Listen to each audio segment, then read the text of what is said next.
dengan kekuatan kuasa urapan Roh Kudus, Roh Allah yang Maha Tinggi. Hamba mohon Roh Kudus bertahta dalam hidupku. Hidupku menjadi rumah doa, hidupku menjadi rumah berkat. Di dalam nama Tuhan Yesus Kristus, Bapa berbicara langsung, pakai dan urapi hamba dengan kuasa. Gua hadir di tengah-tengah kami, gua hadir melawat seluruh umat-umatmu, kekasih-kekasihmu.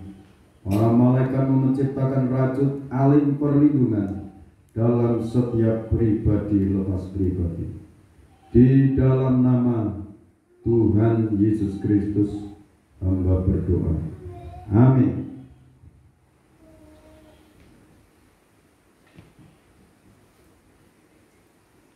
Saudara yang dikasihi oleh Tuhan Yesus Kristus, tema pemberitaan firman yang saya sampaikan, janji Tuhan. Jadi temanya janji Tuhan. Kita akan membaca dalam Yohanes pasal 14 ayat 15 sampai ayat 18.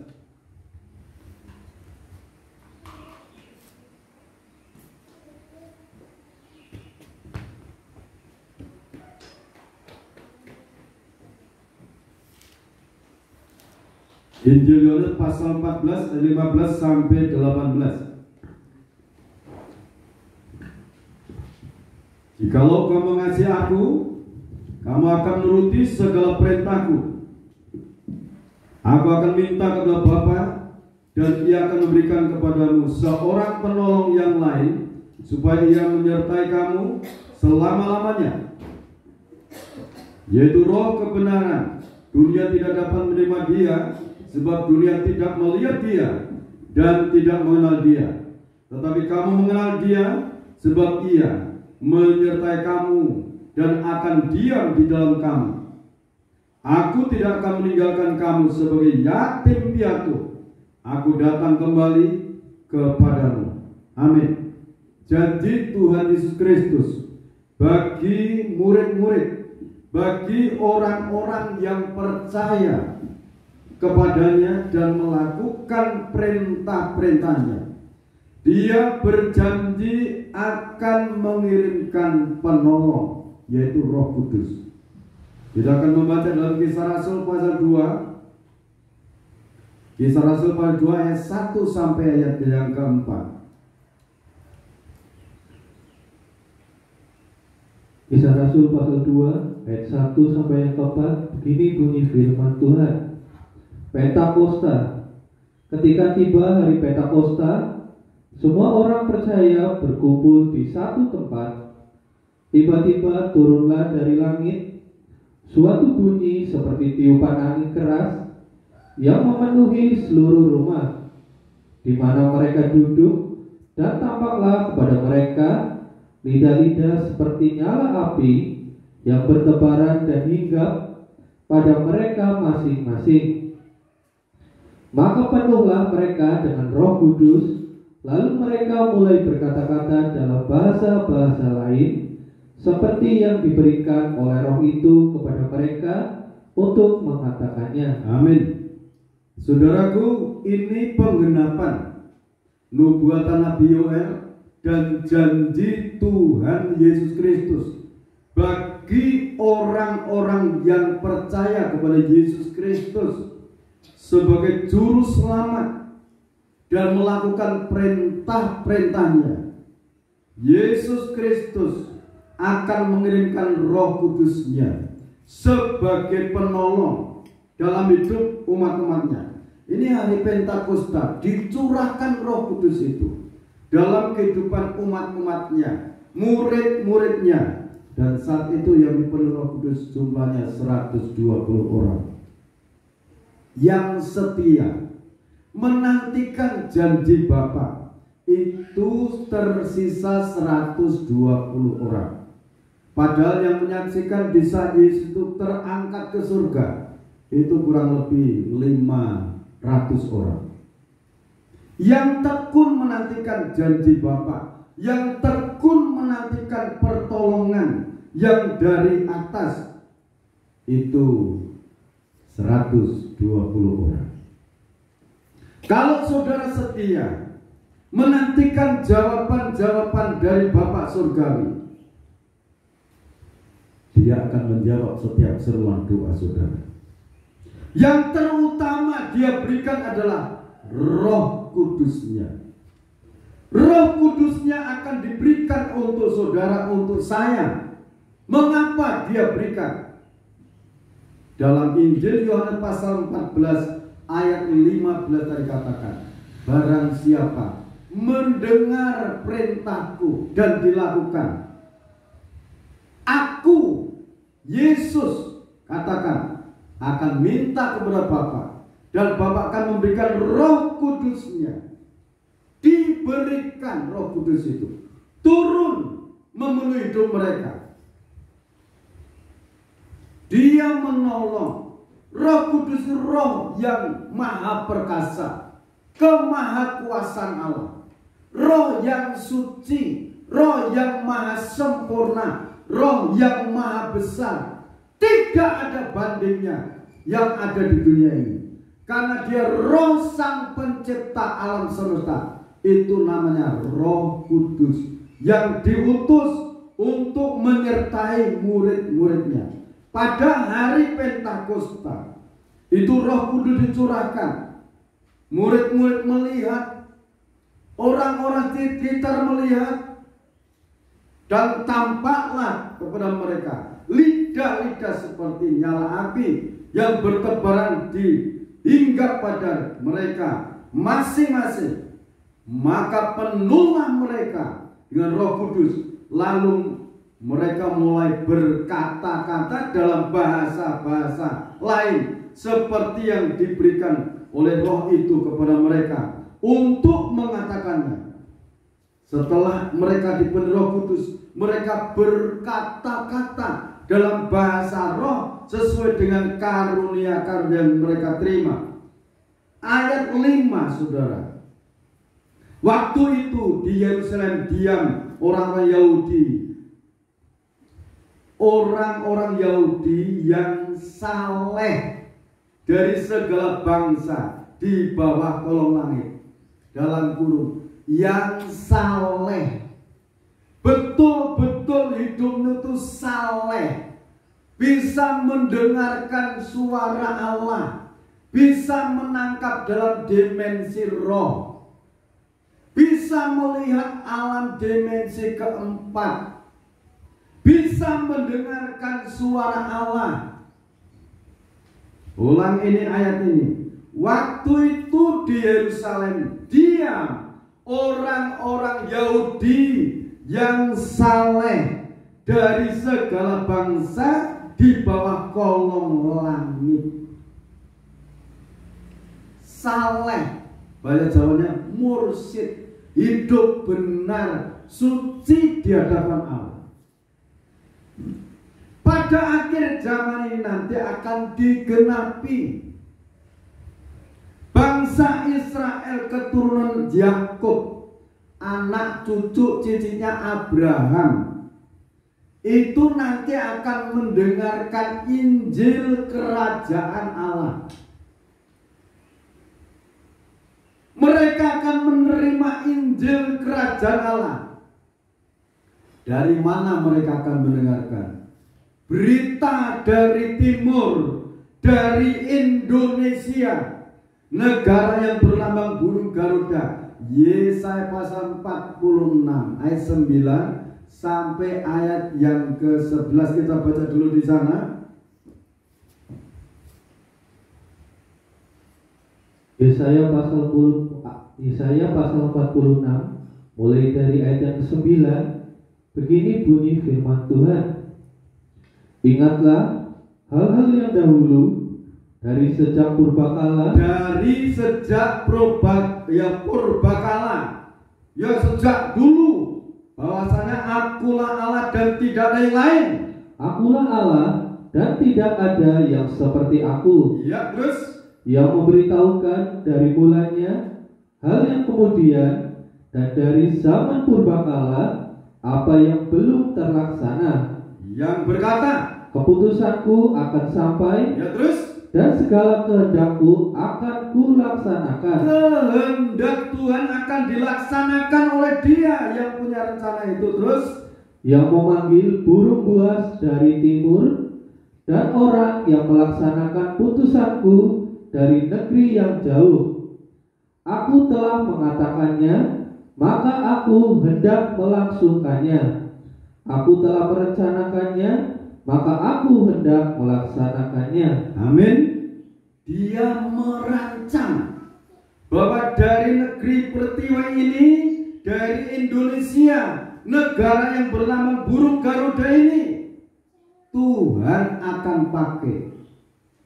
Tuhan akan pakai menjadi pemberita Injil untuk anak cucu cicitnya Abraham, atau anak cucu cicitnya juga Yakub, yang masih menanti-nantikan datangnya Mesias. Mereka terjangkau, mereka mendengarkan suara Injil yang diberitakan oleh hamba-hamba Tuhan. Secara khusus yang memimpin di situ adalah satu tokoh dari negeri yang berlambang burung Garuda, dari Indonesia. Dari tangannya itu, di tangannya terbuka kitab kecil, terbuka di tangannya. Itu kalau saudara membuka Wahyu pasal 10, kita baca dulu di sana. Ini penggenapannya nanti Yesaya pasal 46. Itu adalah Wahyu pasal 10 ayat 1. Kitab terbuka, dan aku melihat seorang malaikat lain yang kuat turun dari surga, Ya, terus berselubungkan awan, dan pelangi ada di atas kepalanya. itu pelangi berbicara janji Tuhan. Terus, Dan mukanya sama seperti matahari, dan kakinya bagaikan tiang api. terus Dalam tangannya ia memegang sebuah gulungan kitab kecil yang terbuka. Ia menginjakkan kaki kanannya di atas laut dan kaki kirinya di atas bumi. Dan ia berseru dengan suara nyaring, sama seperti singa yang mengaum. Dan sesudah itu ia berseru, ketujuh guru itu memperdengarkan suaranya. Dan sesudah ketujuh guru itu selesai berbicara, aku mau menuliskannya, tetapi aku mendengar suatu suara dari sorga berkata, meteraikanlah apa yang dikatakan oleh ketujuh guru itu, dan janganlah engkau menuliskannya. terima kasih. Jadi saudara, ini di dalam Wahyu pasal 10 ayat 1 dan selanjutnya ini menggenapi Yesaya pasal 46 ayat 9 sampai ayat yang ke-11. Seorang malaikat yang turun naik surga bumi, naik turun, memberitakan berita yang dari surga. Beritanya itu dari surga, bukan dari bumi. Diberitakan untuk umat kekasih Bapa surga. Siapa itu? Kita kembali ke Kisah Rasul pasal 2 tadi, ayat 5. Waktu itu di Yerusalem diam orang-orang Yahudi yang saleh seperti Ayub saleh, hidupnya benar, merindukan datangnya Mesias. Nah, di sana mereka tuh gundah gulana, mereka bingung bagaimana ini. Akhirnya saudara, ayat yang ke-13, ayat 13, Tetapi orang lain menyindir, mereka sedang mabuk oleh anggur manis. ayat 14, Maka bangkitlah Petrus berdiri dengan ke-11 rasul itu, dan dengan suara nyaring ia berkata kepada mereka, Hai kamu orang Yahudi dan kamu semua yang tinggal di Yerusalem, ketahuilah dan camkanlah perkataanku ini. Orang-orang ini tidak mabuk seperti yang kamu sangka. Karena hari baru pukul 9. Jadi jam 9 pagi Roh Kudus dicurahkan saat itu. Terus, Tetapi itulah yang difirmankan Allah dengan perantaraan Nabi Yoel. akan terjadi pada hari-hari terakhir. Demikianlah firman Allah, Bahwa aku akan mencurahkan rohku ke atas semua manusia, maka anak-anakmu laki-laki dan perempuan akan bernubuat, dan teruna-terunamu akan mendapat penglihatan-penglihatan, dan orang-orangmu yang tua akan mendapat mimpi. ini Nabi Yoel juga bernubuat. Tuhan Yesus Kristus juga berjanji mencurahkan rohnya pada hari-hari terakhir. Kita ini hidup di hari-hari terakhir ini, saudara. Terus Juga ke atas hamba-hambaku laki-laki dan perempuan akan kucurahkan rohku pada hari-hari itu, dan mereka akan bernubuat. dan aku akan mengadakan mujizat-mujizat di atas di langit dan tanda-tanda di bawah di bumi. Darah dan api dan gumpalan-gumpalan asap. Nah, kalau mujizat-mujizat di langit, gumpalan-gumpalan asap, kita perhatikan terus. Matahari akan berubah menjadi gelap gulita, dan bulan menjadi darah sebelum datangnya hari Tuhan, hari yang besar dan mulia itu. Nah, saudara, ini menjelang kedatangan Tuhan Yesus Kristus yang kedua kali. Roh Kudus akan dicurahkan menyertai anak-anaknya, hamba-hambanya, akan disertai dengan kuasa yang maha tinggi. Sebelum kedatangan Tuhan Yesus Kristus, Tuhan akan mengadakan tanda-tanda ajaib. Tanda ajaib yang bagaimana? Gumpalan-gumpalan asap. Bahkan matahari akan menjadi gelap, bulan akan menjadi darah. Ini nanti akan terjadi kalau meletus perang dunia ketiga. Wahyu pasal yang ke-6, kurbannya itu 1/4 penduduk bumi mati. Setelah itu, selang beberapa saat kemudian, Wahyu pasal 9 digenapi, meletus peperangan dunia keempat. Kurbannya 1/3 penduduk bumi mati. Jadi peperangan, musibah terjadi. Kalau seperti ini, sangat pentingnya hidup kita ini disertai kuasa Allah, menuntun hidup kita, menolong kita, itu Roh Kudus.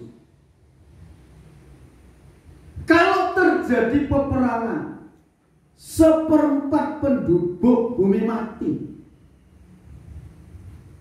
kira-kira yang selamat itu siapa? Orang-orang yang memiliki Roh Suci itu yang selamat, dilindungi, karena Roh Suci merupakan metre dalam hidup orang itu. Hal ini akan terjadi. Hal ini akan terjadi, saudara. Tuhan Yesus Kristus menjanjikan Roh Kudus. Supaya apa? Kita luput dari ini. Misalnya seizin Tuhan, kita dipanggil di saat ada peperangan itu. Saudara, aman-aman saja. Dipanggil tetapi tidak mengalami siksaan. Coba, kalau orang tidak ada tanda dalam hidupnya, kena bom misalnya, nuklir, tidak langsung habis tubuhnya. Misalnya kakinya hilang, tangannya hilang, kan tersiksa. Tetapi kalau orang itu punya hikmat ma'rifat, bagaikan dua sayap, selalu ada perlindungan dari tempat yang maha tinggi. Amin. Sangat penting dipenuhi Roh Kudus. Sebab itu minta. Tadi diajar untuk berdoa, doa makrifat yang dilantunkan oleh Bapak Adam. Jadi Adam di saat itu bagaimana bisa nyambung lagi komunikasi dengan Allah Bapa yang di surga ini. Biasanya Adam Hawa itu akrab, tetapi setelah pelanggaran tidak bisa komunikasi. Allah itu penuh kasih, menutup segala pelanggaran-pelanggaran. Diberikan doa makrifat. Diberikan doa makrifat, dia bisa berdoa, memohon belas kasihan Tuhan. Demikian juga Salomo sebelum dia melanjutkan pemerintahannya, dia belajar menyenangkan hati Tuhan, mempersembahkan korban bakaran. 1000 korban bakaran dikorbankan saat itu. Katakan Salomo tertidur, dia mimpi Allah berfirman, Salomo, kamu minta apa? Akan kuberikan. Salomo minta hikmat makrifat Allah untuk mengatasi umat yang banyak ini. Salomo tahu pentingnya hikmat makrifat itu. Jadi saudara yang dianugerahi hikmat makrifat, pergunakan. Mohon malaikat untuk melayani, untuk menolong, untuk membimbing. Allah sangat mengasihi saudara. Hikmat makrifat itu, di antaranya adalah itu 9 karunia Roh Kudus. Hikmat, makrifat, karunia iman, karunia kesembuhan, karunia mujizat, karunia bernubuat, karunia untuk menimbang roh, karunia untuk berkata-kata dalam bahasa roh, karunia untuk menafsirkan bahasa roh. 9 karunia. Belum cukup 9 karunia Roh Kudus, disertakan 9 pekerjaan kasih. Itu di dalam 1 Korintus pasal 13. Belum cukup, dilengkapi lagi 9 jabatan yang rohani. 9 jabatan rohani dilengkapi lagi dengan 9 buah-buah Roh Kudus. Galatia pasal 5 ayat 22 sampai 23 itu. Dasarnya apa? 9 penderitaan salib. Itu harus mewarnai. Kalau ingin dipenuhi Roh Kudus dalam kehidupanmu, harus menghargai korban Kristus. Menghargai korban Kristus, menjunjung tinggi korban Kristus. Artinya berhenti berbuat dosa, meninggalkan pemberhalaan-pembaharan, berbalik kepada Allah yang hidup. Ibrani pasal 11 ayat 6. Barang siapa berpaling kepada Allah, ia harus percaya bahwa Allah itu ada dan bahwa Allah itu memberi upah kepada orang yang sungguh-sungguh mencari Dia. Amin. Sungguh-sungguh mencari Dia. Saudara percaya Yesus Juru Selamat? Saudara percaya Yesus Juru Selamat? Berarti kalau percaya itu masuk surga. Kalau mati, saat percaya itu Yesus Juru Selamat itu mati, orang itu masuk surga. Tetapi kalau orang itu masih hidup, itu kalau dalam pola tabernakal, di sana katakan masuk pintu gerbang itu artinya percaya. Tabernakel itu ada panjangnya sebelah selatan ini 100 hasta, utara 100 hasta, sebelah barat itu lebarnya itu 50 hasta, depan juga 50 hasta. Cuma pintu gerbangnya itu 4 warna.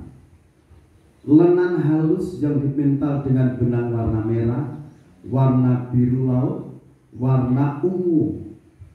Itu berbicara 4 pribadi Kristus, 4 aspek pribadi Kristus. Injil Matius dia melukiskan dia sebagai raja. Raja tegas di dalam mengambil keputusan, perkataannya tidak bisa dicabut. Itu raja. Dia berkuasa. Dalam Injil Markus dia dilukiskan sebagai hamba. Turun dia melayani umat manusia. Dalam Injil Lukas dia dilukiskan sebagai anak manusia. Dalam Injil Yohanes dia dilukiskan sebagai anak Allah. Dalam 4 aspek pribadi Kristus, terimalah dia. Dia sebagai raja di atas segala raja, dia sebagai hamba pelayan, dia sebagai gembala yang maha baik, melayani kita. Dia Allah yang hidup. Dia disalibkan, dia bangkit pada hari yang ketiga. Kalau percaya Yesus sebagai Tuhan dan Juru Selamat, selamat masuk surga. Tetapi kalau masih hidup, dituntun masuk pintu gerbang itu. Di halaman, di situ ada mezbah kurban bakaran. Berbicara penggenapan adalah kurban Kristus.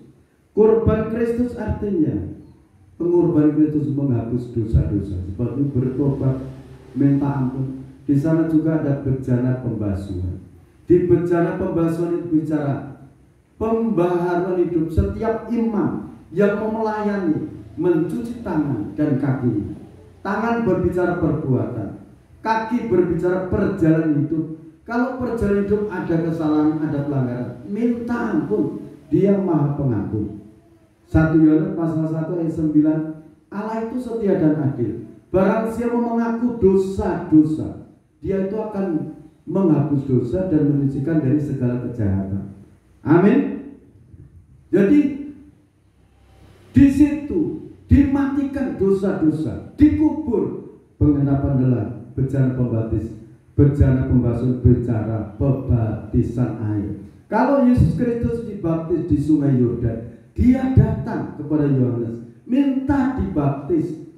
Saat dia keluar dari air, Roh Kudus turun, langit terbuka, Roh Kudus turun, dan di situ ada pelantikan. Inilah anak yang kukasihi, kepadanya aku berkenan. Kalau sudah masuk baptisan air, kekristenan itu meningkat dari pintu gerbang, halaman, mezbah kurban bakaran, bejana pembasuhan, tingkatnya tinggi. Sebab itu semakin sungguh-sungguh ini yang habis baptis, yang minta dipenuhi Roh Kudus, setelah bangkit keluar dari air tadi, pintu kemah dimasukkan. Di pintu kemah bicara baptisan Roh Kudus. Dan setelah dibaptis Roh Kudus membimbing, menuntun. Meja roti sajian bicara belajar pengajaran firman, memecahkan roti. Roti dipecahkan bicara pengajaran firman dan perjamuan suci. Jadi kalau setiap ibadah ada perjamuan suci itu sesuai dengan pola tabernakel, menghargai kurban Kristus. Amin. Setelah dididik di tempat itu menjadi pelita dalam dunia, menjadi saksi. Amin. Setelah itu karena ada firman dan urapan Roh Kudus, ada mezbah dupa. Di situ untuk menyembah, meninggikan, mengagungkan nama Tuhan. Di saat itu mau menyembah, mengagungkan nama Tuhan, tirai robek, menyangkali daging dan segala nafsu. Tirai robek bisa melihat sinar kemuliaan Allah. Di ruang suci tadi ada 4 benda, 3 benda. Pelita emas yang ditaruh pertama itu meja roti sajian, baru pelita emas dan mezbah dupa. Kalau di ruang maha suci hanya 1 benda yang nama tabut perjanjian. Di saat Yesus Kristus mati disalibkan, tirai itu sudah robek dari atas sampai bawah. Antara ruang suci dan ruang maha suci itu tidak ada penghambat.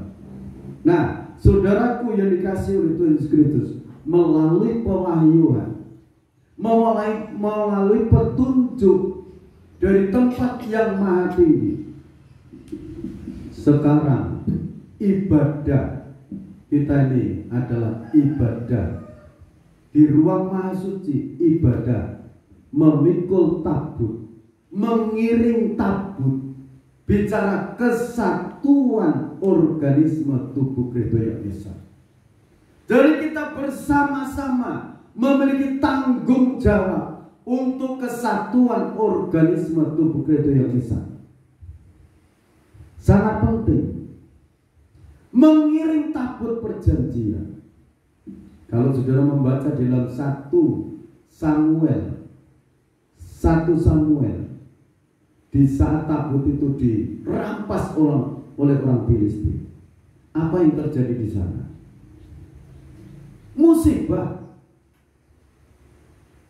Tapi kenapa di saat ditaruh di rumahnya Obed itu, dalam waktu 3 bulan, rumahnya Obed itu diberkati, baik yang keluarganya, baik yang di ladang usahanya diberkati.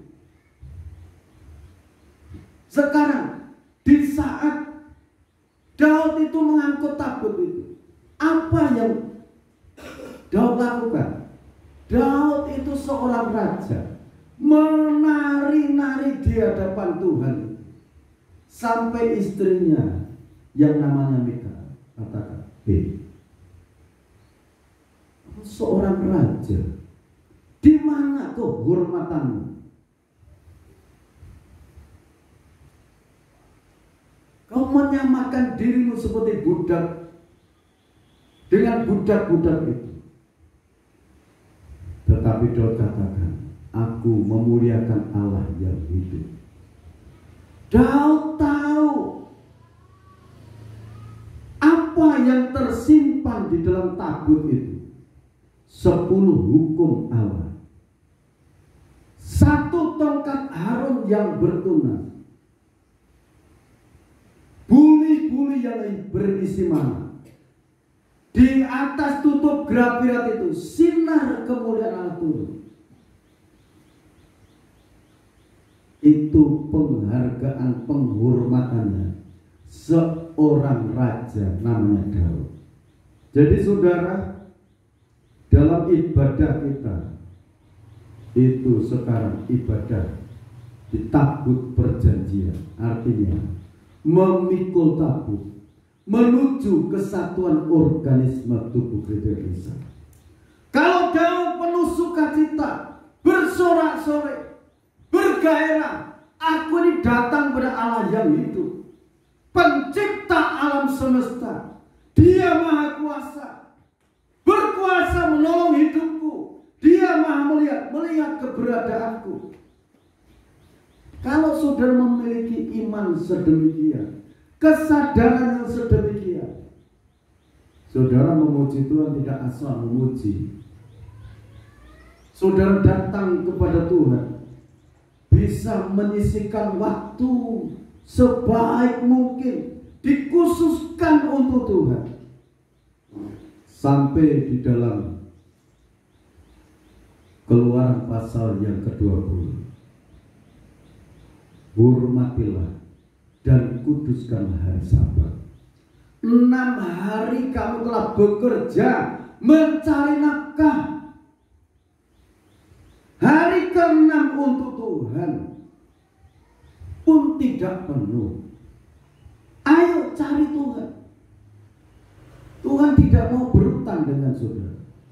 Kalau saudara mencari sungguh-sungguh, buktikan. Yesaya mengatakan, aku tidak akan memberikan kemuliaanku kepada yang lain. Dalam Maleakhi pasal 4 katakan, aku akan memberikan perbedaan antara orang yang sungguh-sungguh dan tidak sungguh-sungguh, antara orang yang takut akan Tuhan dan tidak takut akan Tuhan. Aku Tuhan akan memberikan perbedaan. Amin.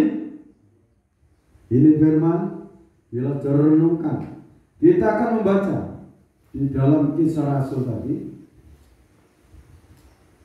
Kisah Rasul 2 ayat 39. Kisah Para Rasul pasal 2 ayat yang ke-39. Begini bunyi firman Tuhan.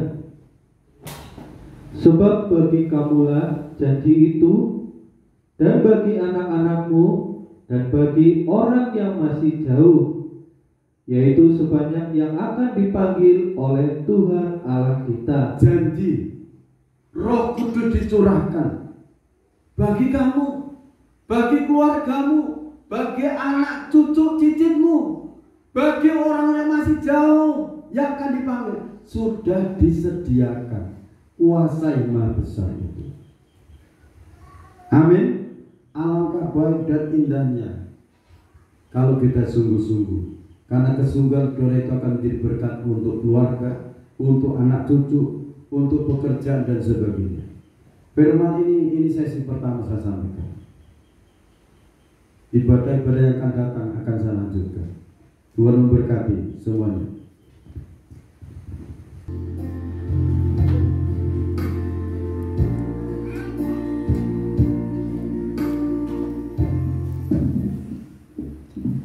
Renungkan pengorbanan Tuhan.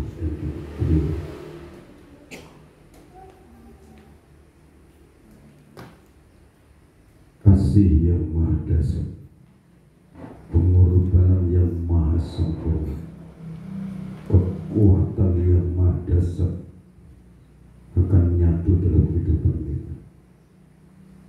Dan ketika mereka jam makan, Yesus mengambil roti, mengucap berkat, memecah-mecahkannya, lalu memberikan kepada murid-muridnya dan berkata, ambillah, makanlah, inilah tubuh. Kita makan di dalam nama Tuhan Yesus Kristus.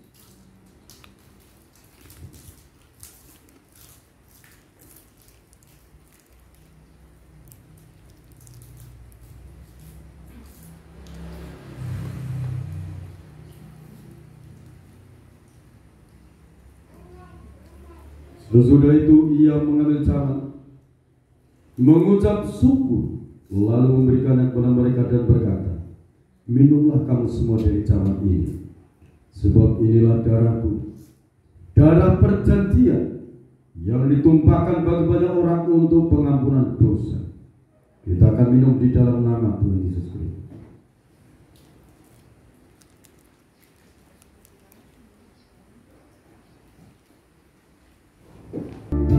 Bapak, Ibu, Saudara, dan Ibu kekasih Tuhan, sekarang terimalah berkat anugerah, damai dan sejahtera dari Allah Bapa, Sang Putra dan Roh Kudus dilimpahkan dalam kehidupan kita semua sekarang sampai Tuhan datang yang kedua kali.